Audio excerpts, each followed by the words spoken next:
প্রিয় ছাত্রছাত্রীরা, পুজোর ছুটিতে তোমরা কি করেছ এই নিয়ে কতকগুলি বাংলা বাক্যের ইংরাজিতে অনুবাদ করব।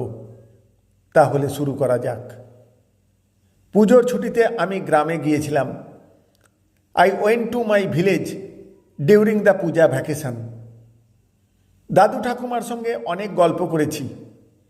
I talked a lot with my grandparents. আমি পুকুরে স্নান করেছি। I took a bath in the pond. সকালে ঠাকুর দেখেছি এবং প্রণাম করেছি।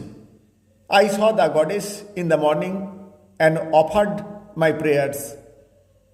বিকেলে আমরা মেলায় গিয়েছিলাম। In the afternoon we went to the fair. আমি খেলনা আর মিষ্টি কিনেছিলাম।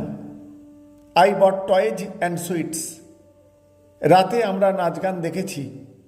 We watched dance and music programmes at night. আমি বন্ধুদের সঙ্গে অনেক খেলেছি। I played a lot with my friends. ছুটির দিনগুলো খুব মজার ছিল।